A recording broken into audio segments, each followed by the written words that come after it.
Many thanks for choosing us. The Registrar General has denied claims that the Ghana Football Association has been dissolved in accordance with the Companies Act as part of steps being taken by government to sanitize the Football Association. Following the Tiger IPI undercover investigation by Tiger IPI, government vowed to dissolve the association. Earlier today, personnel from the Criminal Investigations Department of the Ghana Police Service stormed the offices of the Ghana Football Association and prevented workers' entry into the premises unless they had been asked to aid them in the investigative process. Now, Assistant Sports Editor Gary L. Smith joins me in the studio with the very latest. Good evening to you, Gary. Good evening, What's Aisha? the very latest on this issue? Well, apart from the fact that the CID went to the GFA to take some computers and some documentation, we do know that there was a meeting of the Ghana League Clubs Association. By way of context, they are the mother body of all the clubs in Ghana.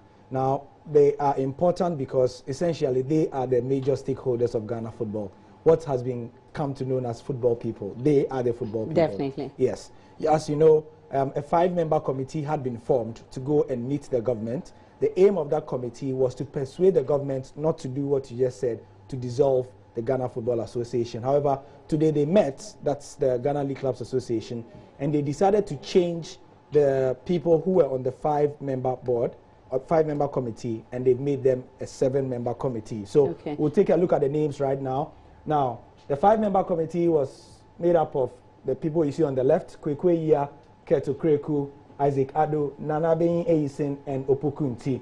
The reason why per analysis, the 5-member committee was put out was that if you look at Isaac Ado and Nanabein Eisin, they have some ethical breaches to their name. Definitely. Namely that they went to Papua New Guinea for one of our youth tournaments, and FIFA accused them, some 2 girls accused them of trying to sexually, touch them and all Abuse that. them. Yes. So they feel that if they go to the government with these people, it might not augur well for them as well. And of course, and George Friye, we know what happened to him. Yes, but George Friye is on the right. He has now been included in the committee to go and speak. He doesn't have any ethical breaches to his name. But we know the president sacked him. The president just sacked him.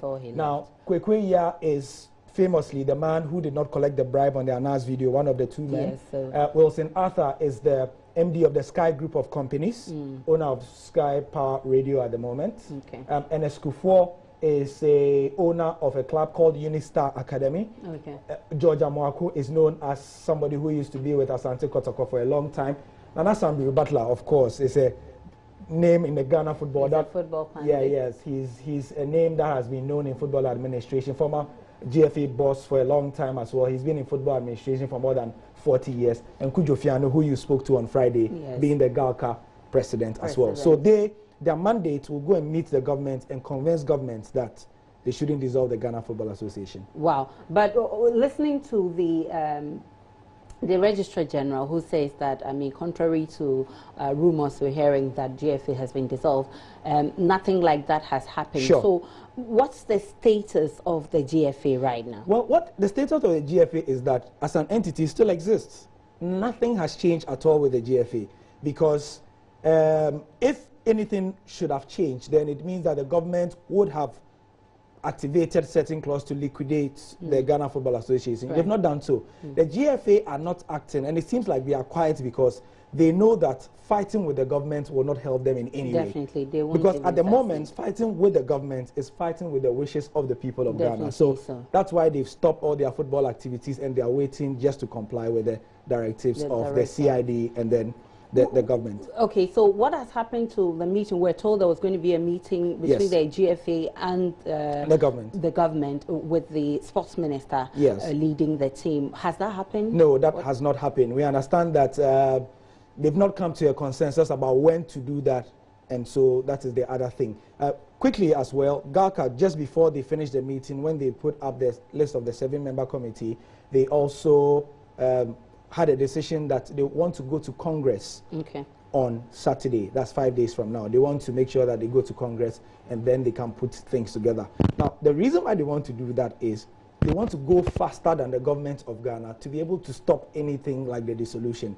Because if they go to Congress and they pass resolutions that put up a new GFA, it will be extremely difficult for government. So if the government wants to dissolve the GFA, between now and Friday is when they should act as they do. Well, I'm looking forward to how that will be difficult for government to resolve, because if they go to the Congress and if GFA ceases to be a company registered under the Registrar General, you know, then government can have no issue with them. But if it still exists under the Registrar General, I beg to differ. They may have a say. They may have a say. And finally, as well, you know, government said in the letter that they issued when they said they were taking steps to dissolve the Ghana Football Association, they said they wanted to speak to FIFA and to CAF. You know, we don't know how far that has gone. We don't know what the communication between FIFA and CAF is at the moment. However, a lot of sports analysts and those who watch the happening say that the government may not even need to meet with the Ghana Football Association, because right now people feel like the GFA is the same old people. You know, if you look at all the people on this list, whether on the left or on the right, they are the same football people. You know, nothing really has changed, but we'll see what comes out of it. We'll be monitoring. But earlier on, we spoke with David Eklu, who is the communications director of the Ghana Police Force. And he says that the GFA has been designated as a crime scene. Exactly why has that place, do you know? Well, yes. I also heard him in a separate interview say that because of the allegations against a lot of members of the FA, namely the referees, Mr. Nyantichi himself, and Ibrahim Sani, who was also seen in the video, they feel like there might be some evidence that they may need at the premises of the GFA. And that may be tampered. Yeah, that may be tampered, or the word they used was contaminated. So they want to keep the place under lock and key. So as we speak, they are still there, and they are waiting to make sure that that doesn't happen. And very quickly, another reason why government may not want to dissolve football may be just prudent or commonsensical. Now, government has pumped a lot of money into several projects in football this year, namely the renovation of the Accra Sports Stadium. If you dissolve football and you are dissolving all the activities and you are renovating the Accra Sports Stadium, which they allocated $8 million to, what have you done? Also, the African Cup of Nations for Women is supposed to be hosted in Ghana in November. They've pumped a lot of money into the organization already, and that's a problem. Ghana's under-20 women's national team are supposed to play in the World Cup in France after this senior World Cup is played. They've also pumped money into their qualifiers. They've traveled all around the continent. That would be money gone down the drain. Ghana's under-17 women have qualified for their World Cup in Uruguay in November.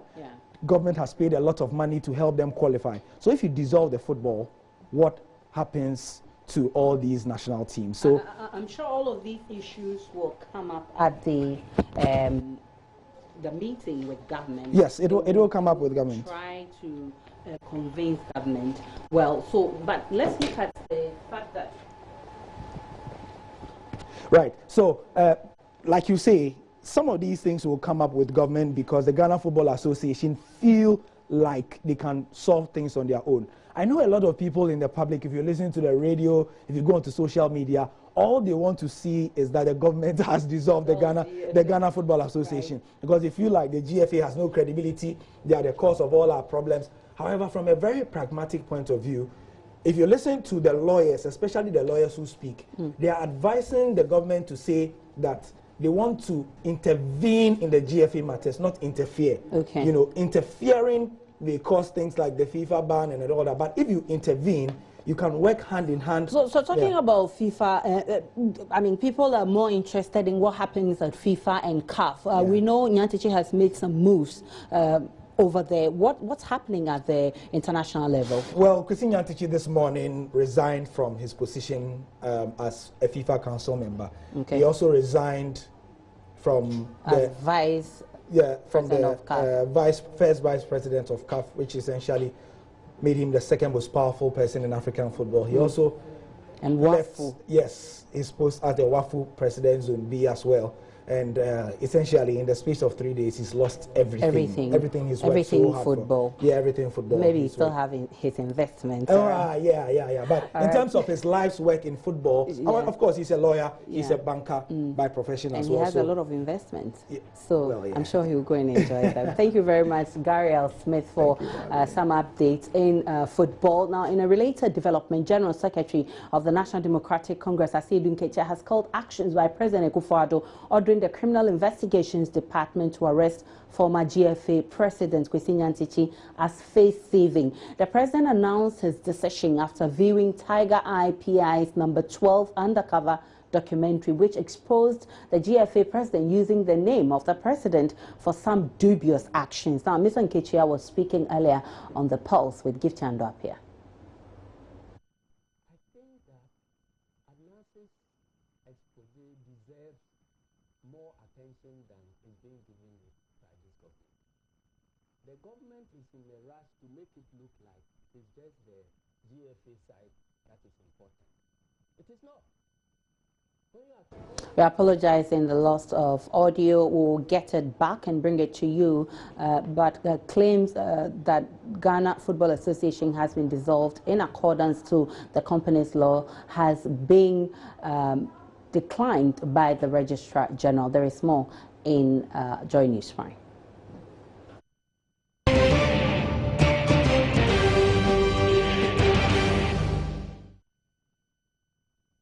Welcome back to Joy News Prime. Now to the rest of our stories. And Communications Minister Esla Owusu-Ekufo last month directed telecommunication networks in the country to log on to the Kelny GVG monitoring platform. She issued the warning when she appeared before the House to give details of the contracts. But Joy News has learned that telcos have refused to connect to the Kelny GVG platform to monitor their call traffic, contrary to the directive by the sector minister. The telcos had up to June 11 to plug into the system, but our checks reveal issues with breach of confidential data by the company remain unresolved. First, let's listen to the minister's directive.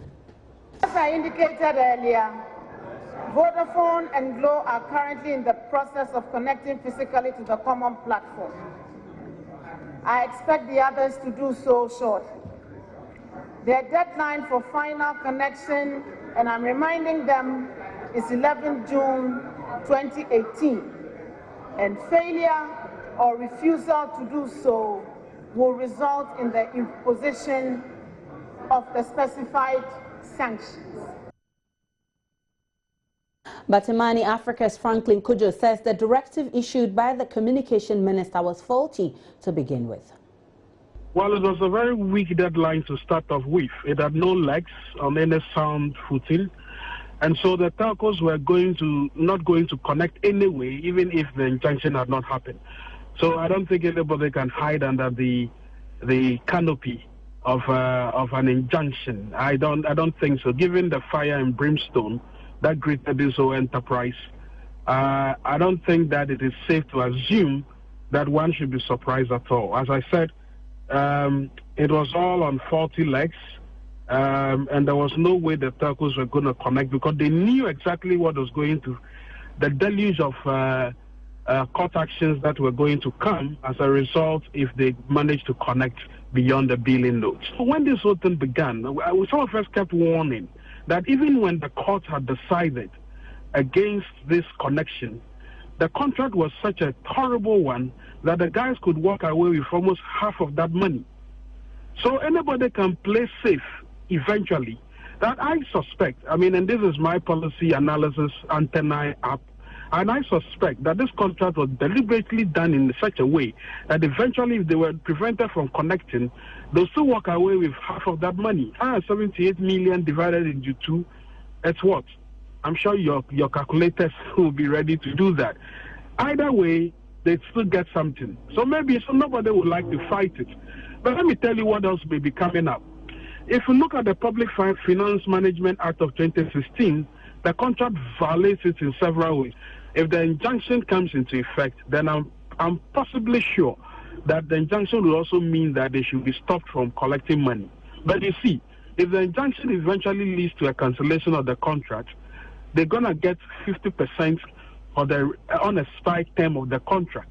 I mean, how can anybody callously design a project, a contract like this? This is genocidal, to say the least. When people cannot find beds in the hospitals.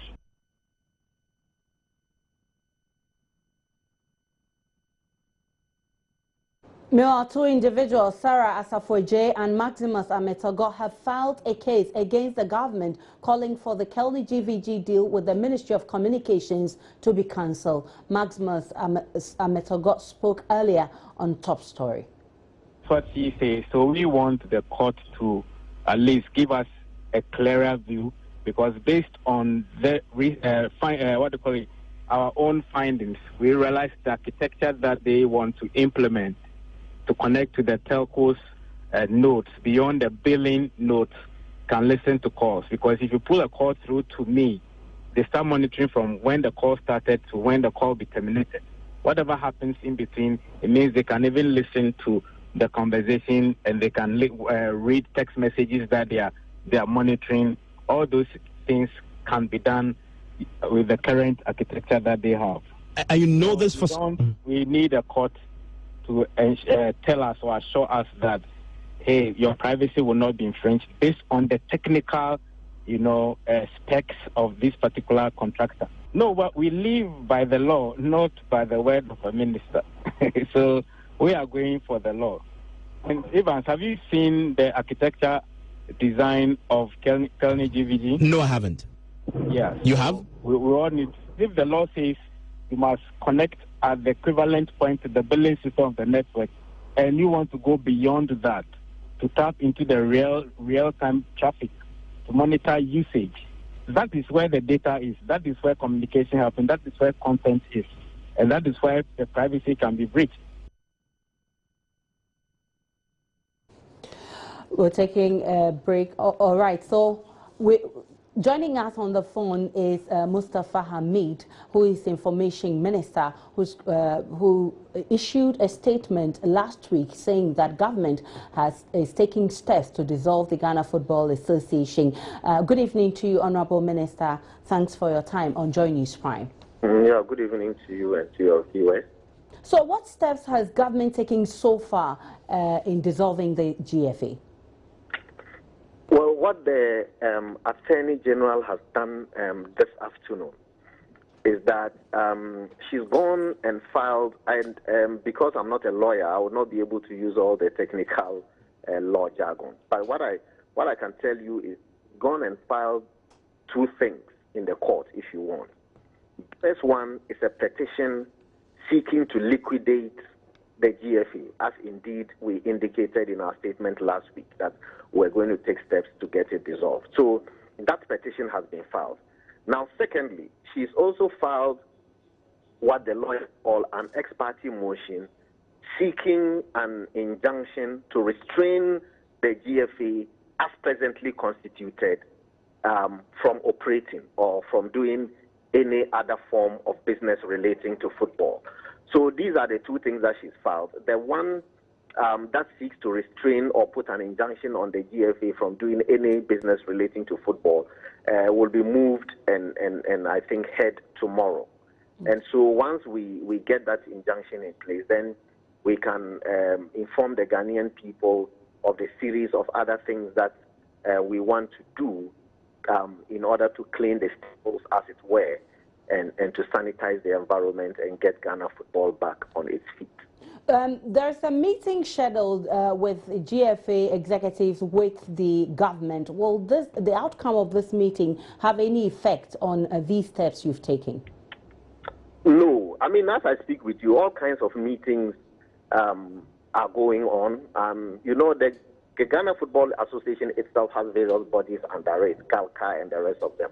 I mean, government, as represented by the Ministry of Youth and Sports, has been having meetings with all of these bodies. But none of these meetings is meant to preclude us from doing what we say ought to be done in order to sanitize Ghanaian football, which is to liquidate the GFA and get another new body in place to organize Ghanaian football.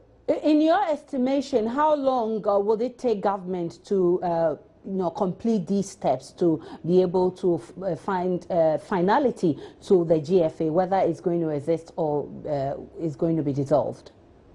Well, because it is a matter that is before the court, but we are hoping that the courts themselves will realize that we are in an emergency situation and that they deal with this matter with a certain sense of urgency.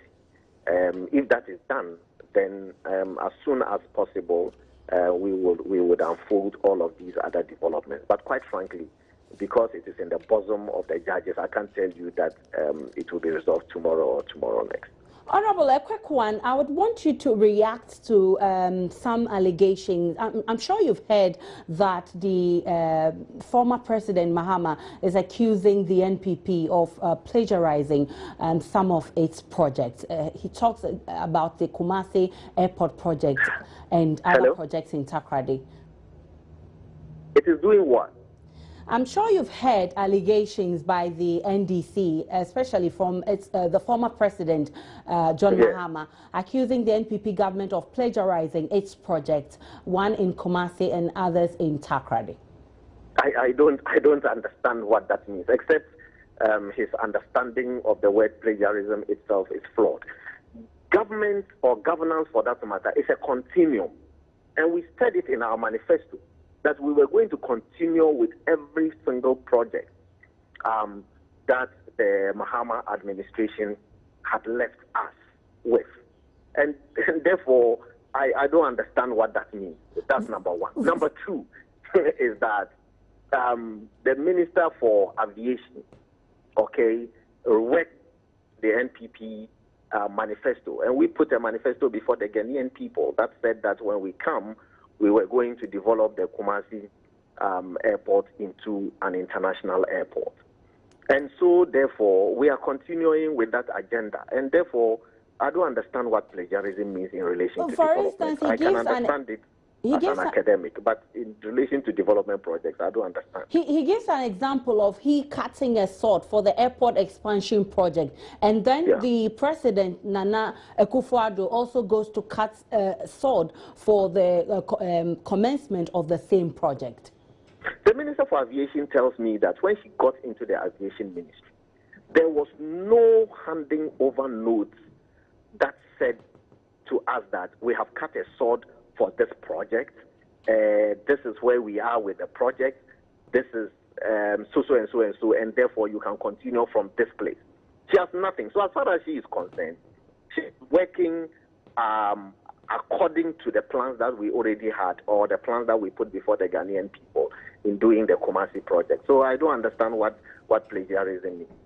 All right, many thanks to you. Mustafa Hamid is Information Minister. He's been trying to explain the accusations by the NDC government that the NPP is plagiarizing some of its projects. And also, he's been providing answers as to what the status of the Ghana Football Association really is. We'll take a break. We'll bring you business on Joy News Prime.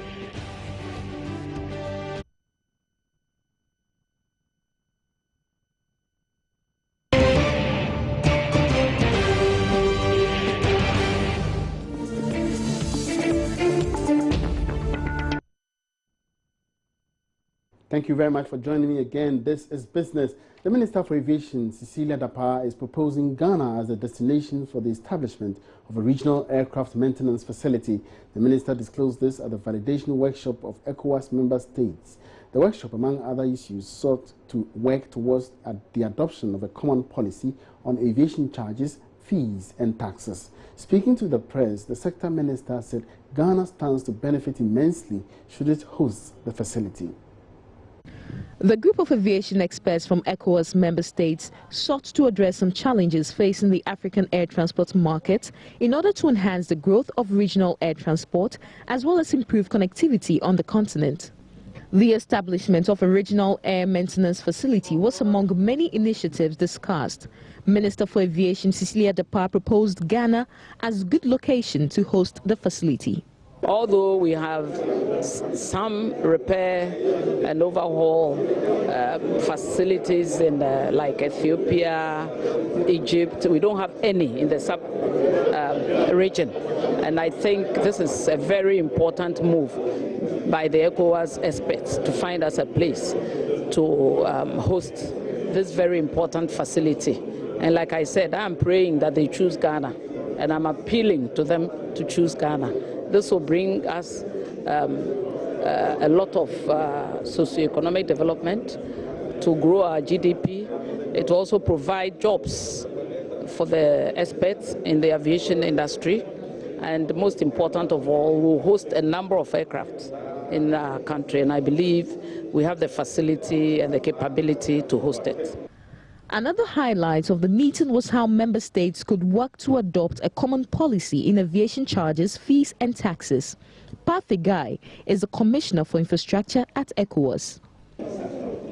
Les compagnies dans la sous-région sont confrontées à des difficultés liées à des charges élevées.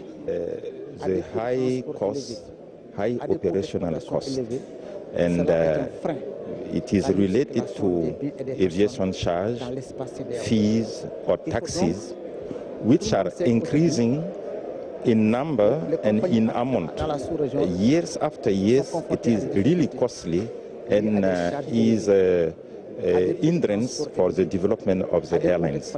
Therefore, the objective of ECOWAS Commission is to carry out this study, to show to everybody, to the member state experts, the reality on the ground.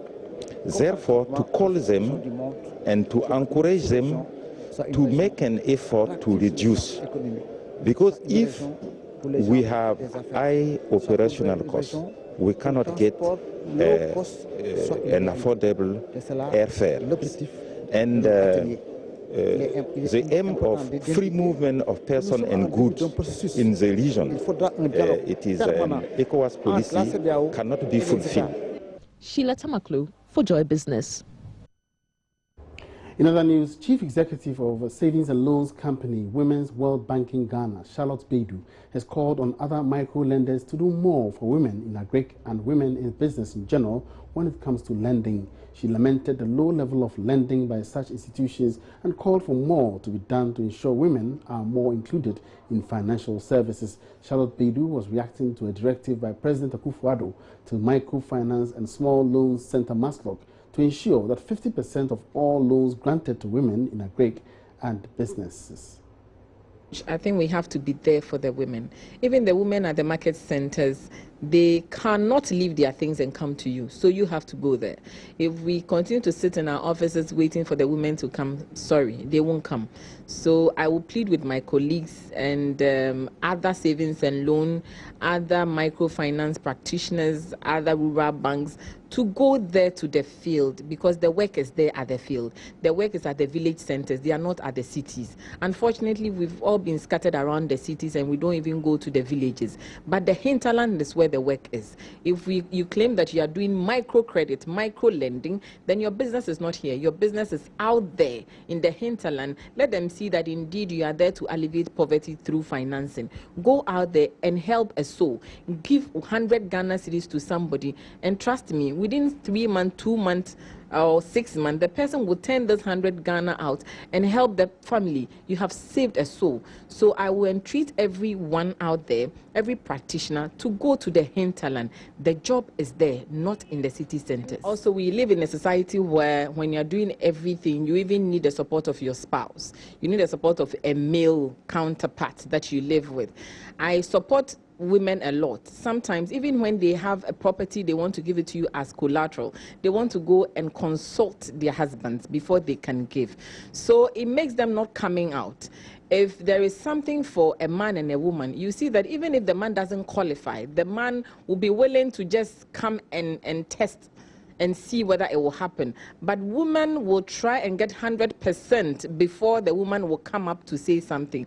So I think it has to do with our DNA, our upbringing. Women don't want a situation whereby they probably are not risk takers. And even when you support women, you get your money more. You give women money and they want to repay you back. Women pay more loans than men. I am saying it emphatically as a practitioner. When you give a woman money, they pay the money back than men. Interesting comments there now. Government's quest to accomplish the planting for food and jobs could fail if attention is not given to private agribusiness institutions. That's according to the managing director of Kedan Limited, an agribusiness company. The company inaugurated a 7,000 metric ton per annum maize factory in the Upper West region as part of efforts to improve food security in that region. There's more in this report. Joy Business on the sidelines of a press engagement on the Kedan maize processing factory. MD Eric Kisi said the major agricultural projects by government need heavy investment from the private sector. And the factory is a 30 metric ton capacity factory that is able to process maize into maize grades, fortified maize flour. We have maize flour itself, and then finally we have maize bran. Government should do well to create an enabling environment, not for agribusinesses alone, but for also all businesses in the country, whereby at least I can easily walk into a bank with my business plan. I'm a young man from school. I have this plan I want to do. The bank should not say that, oh, maybe you don't have any experience. You've not done this before. Because of that, we can't help you. I think that is one of the issues that is creating a lot of unemployment for people. Have the ideas, they want to do business, but access to capital is a problem. On his part, team leader of the West Africa Food Market, Terence Lacey, has stated that the UK-8 decision to partner Kedan with investments is part of Britain's move to forestall cases of food shortage in the future. According to him, the UK is currently injecting more investment into West Africa's agri sector. We think about 10 million people are affected by food insecurity, and we really don't want to see a long-term program of international food aid to meet these demands when there are lots of farmers in Ghana and in Nigeria and in Burkina Faso and Niger who would produce more, and more enterprises who would process more food if they were assured that these regional markets would be a bit more organized and that the logistics would be available to move food from one area to another. The 1.2 million maize factory was co-founded by UK-8 West Africa Food Markets program. It is expected to provide over 50 direct jobs for people in that area.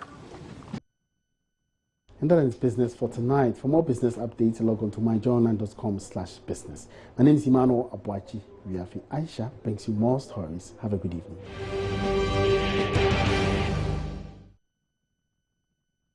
Welcome back to Joy News Prime. Now to the rest of our stories. And former chief executive of the Ghana Exports Promotion Authority, Gifty Clenham, has accused people within the company of orchestrating her dismissal. The former member of parliament for Lower West Akim will not disclose the persons involved, but says she's yet to meet the president on the matter. But that opportunity may be a little too late, because Joy News sources can confirm that Madam Clenham has been served with her letter relieving her of her duties. But over the weekend, Madam Clenham, in an interview with Kojo Yankson, responded to reports she received huge sums of money for rent and clothing allowances. Ever since we took over, 1 year down the line today, both Eric and myself have no car. We have used our own personal means of transport for the whole year. It was just this March that Ministry of Finance, through the Office of the Chief of Staff, approved us that we can buy 3 saloon cars for the office, and then 2 Land Cruisers, and then about 7 or 8 pickups for the various regions. And that is exactly what we've done. And the understanding is the other deputy have a car he's using already. So 1 year down the line, we were using our own means of transport. So this time, when these 2 new ones came, Eric Chum took one, and I also took one. Now, the Chief Executive Office, we need to do a lot of rounds. So we are located, and my assistant leave office. She's the last person that leaves office. Sometimes 10:30 p.m. She's still in the office working. In fact, we are working so hard. And so the one that is allocated to my office is what she drives home and drives back. And they've put it in the media that I am spending here and there, putting money here and there. So let's clarify the situation with the accusation, the allegations that are out there. It said that you collected $132,000 or about 580,000 Ghana cedis for house rent for 2 years. Okay. Is that correct? It is not correct, and it's very sad. The gentleman who picked those information from my office, which I can anyway, I have promised myself I will not mention names, but I want to stick to You that. know who put the story out there? Yes, everybody in the government know, including the chief of staff, they all know who put the information there. So the gentleman in my office who took this raw data and put it out there has cost me so much damage. It's painful, but I leave it to God. So how much rent did you pay yourself? So what is it? The rent I take is 1,500 a month, and then my two deputies take 1,300 or so. That's dollars? Yes, and not the amount he has put there. How was that amount arrived at? For 4 years. Yes, who decided? How was that decision made about how much you should collect? 20% of our, is it basic or something? Yes. 20% of that. And that is a decision made by who? The board has ratified all. So we have the board minute to that effect. So you paid yourself 20%, or no, you didn't pay yourself. You were allocated 20% of your salary as rent. Yeah. So let me explain to you how that figure came out. When you look at the clothing, you see that the guy who put the information out there has taken this clothing amount there is meant for the 3 chief executives, and then the director of HR, director of finance, and the rest. So all this amount, he put all together on my name. But when you come into the books, you see that this amount of money is for, I think, 5 or 6 people, which the one who put the information out there himself also benefited from this. And even the rent, the one who put the information out there also benefited from 4 bedrooms, which he didn't put there. Everybody should have patience. All that I want to tell them that they should continue to have confidence in gifting. Kakali Klenam. And you're more few. And you're more few. I am not a thief. Every information they saw out there is not accurate. It's not accurate. It has an evil intended to damage me, but it is not accurate. But at the right time, they put us there, we will be answerable to them.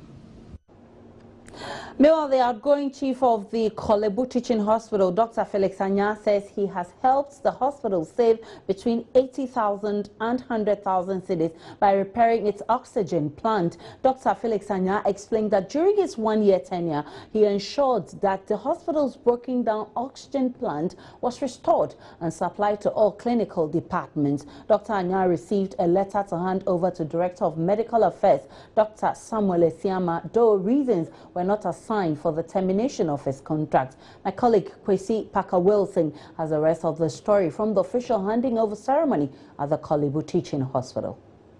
An official handing over ceremony for Dr. Felix Anya to the Director of Medical Affairs, Dr. Samuel Esiama, took place at the conference room of the Accident and Emergency Center.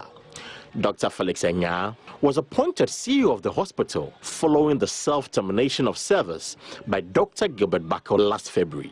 Top management and staff of the hospital who were present at the ceremony eulogized Dr. Anya for his massive contribution toward the development of the hospital. The doctor did not miss the opportunity to tout his achievement, including how he used his personal resources to manage the facility. This place, by the time we restored the telephone, the whole place was so dark. How many people knew that I used my own money to put the line there? No. We should be able to know that when we have the software, how many beds were occupied, and why were the beds not occupied? Why is, and all the various analysis can be done with an efficient software.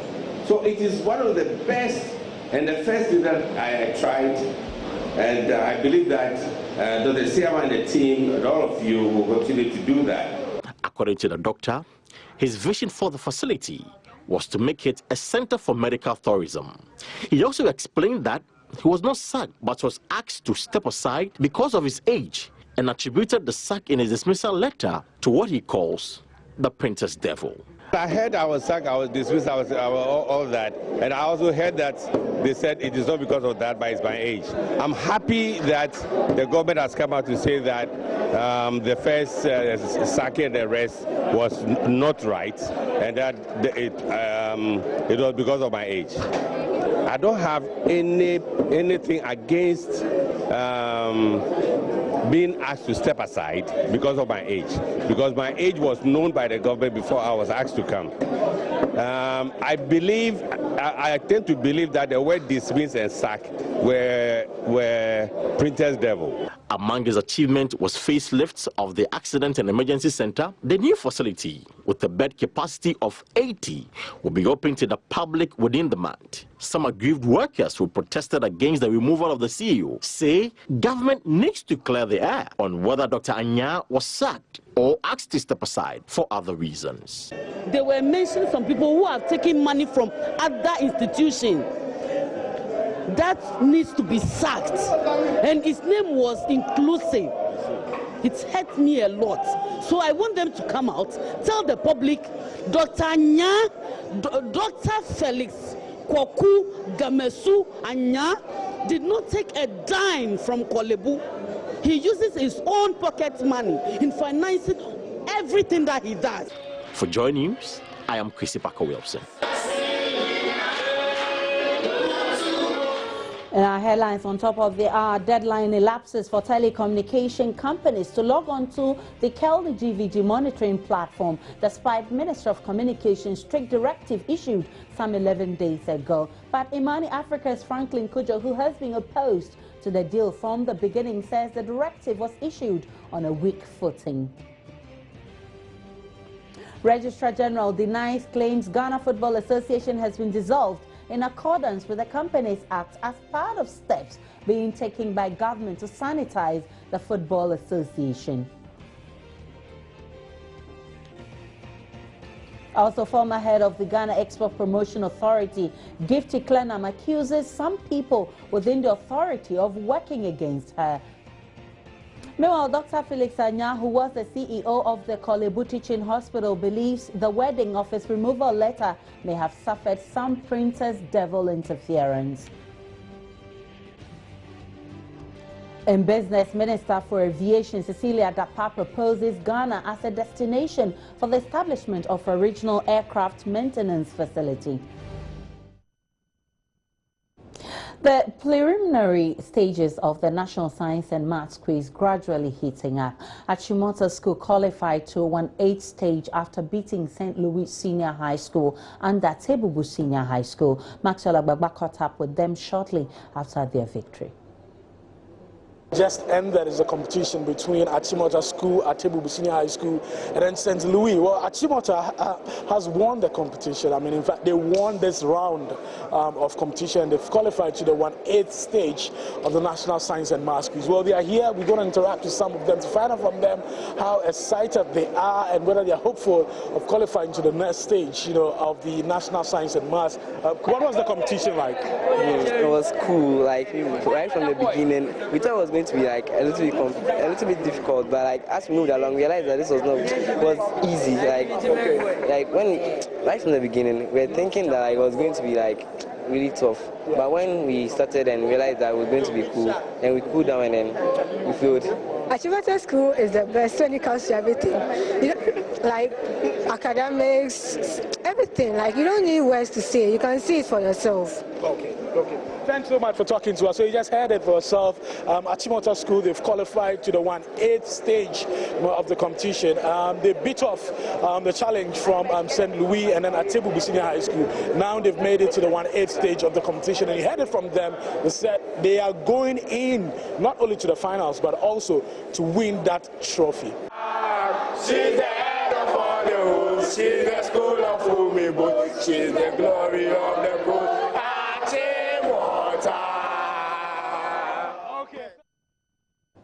Now, the Minister for Tourism, Catherine Apeku, announced a task force to deal with people who openly defecate behind the Cape Coast Castle in March 2018. She also promised to put up a fence for the beach area of the castle. Jojo Kobina followed up on that promise and reports that the task force has gone to bed and the recalcitrant residents of Cape Coast are still defecating behind the castle. Yes, the space behind the Cape Coast Castle has been a defecating ground. The historical monument harbors horrific tales of the transatlantic slave trade. The castle has been marked as a World Heritage Site and receives thousands of tourists yearly. Many African Americans make emotional journeys here to retrace their ancestry. We're survivors. Yes. Survivor spirit. President Barack Obama has visited this place. Last year, a little over 60,000 tourists visited the castle and were probably greeted with this.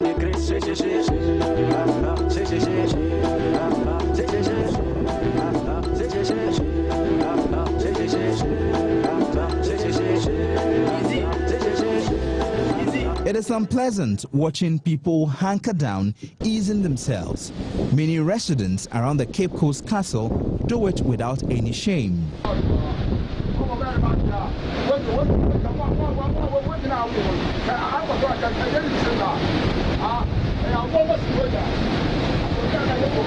They confront us on why we're filming them and then try to hide from our camera to do their own thing. Many brave the strong tides just to ease themselves when a public toilet is just 150 meters away. It's shocking to note that many of the patrons of this place do not use toilet rolls. I really like swimming, I really like the beach, and I just never go to the beach here. And Ghana has so many beaches, so many beautiful beach, so many good places, and just too dirty to swim. On March 26, 2018, the Minister for Tourism announced a big plan to end open defecation at the Cape Coast Castle. We're putting a task force together that will be going alongside the celebrities doing their campaign to oversee that this phenomena, there's progress, there's elimination. The ministry itself will nominate 2 people, GMMB will nominate 2 people, and GTA will nominate 2 people. And Nana Enim will head this task force. We will also task GMMB to build a fence on the rocks behind the castle, so it will be a no buffer zone, so no one will be able to enter. It will be a security zone, because if you have a guest, and if you look at the video, it's so embarrassing. You have a guest overlooking the cannons, being told about the history and the atrocities that occurred at Cape Coast Castle, and what you see is a young Ghanaian man doing the unthinkable right below the castle on the rocks. It is not acceptable. Unfortunately, the shameful practice still persists. In March 2018, I reported that residents of Cape Coast were defecating directly behind the Cape Coast Castle. The Minister for Tourism held a press conference and announced that a task force has been set up to arrest people who defecate at the castle. We are in June, and you can see that residents are still defecating behind the Cape Coast Castle without any shame. The task force has gone to sleep. One by one, they boldly make their way to the rocks behind the castle to do their own thing, desecrating the environment without care. Meanwhile, a toilet facility is sited just 150 meters away from the coast. Once again, I ask, what will it take to end open defecation behind the Cape Coast Castle? Jojo Kobina, Joy News. Obviously, there is more to be done to end open defecation. Now, when travel restrictions are eased and people are able to move freely, countries that are struggling with food security can be able to reverse the challenge. That's according to the 2018 Global Food Policy Report by the International Food Policy and Research Institute, IFPRI. The report suggests migrants who struggle for food are able to feed themselves when they relocate. Now, the 2018 Global Food Policy Report, which was launched at the Eat Stockholm Food Forum, outlines several ways food and nutrition security are threatened when borders are tightened, but draws a link between voluntary migration and the ability of migrants to enjoy high standard of living. Director General of IFPRI, Schengen Fund, tells Joy News' Adelaide Arthur a well-harmonized free movement of people and goods within the West African sub-region can help Ghana and its neighbors attain self-sufficiency in food production. The people's movement is also very critical. The people move from labor surplus region to labor demanding region. So the people can work in the agriculture sector, food sector, to produce much needed food for everybody. Ghana could trade from its neighbors, Nigeria, Cote d'Ivoire, many countries, to share what they don't have and with what they have. By doing that, the food security in Ghana, in Nigeria, will be able to improve. So that sort of regional trade, to me, is the most important. You know, before you trade with Europeans, with the Chinese, you should trade with your neighbors. And that you needed to, to improve infrastructure, roads, customs, capacity of exporting. I think this is number one. Number two, for the smallholders in Ghana, they needed to access to good seeds, good inputs, good technology, good extension services, financial services, so they can produce more. When they produce more, they can trade with others. When they can trade, they can sell it at a higher price, so smallholders' income can increase. So that's how we wrap up the segment and also wrap up the bulletin tonight. On behalf of the rest of the team, have a great one.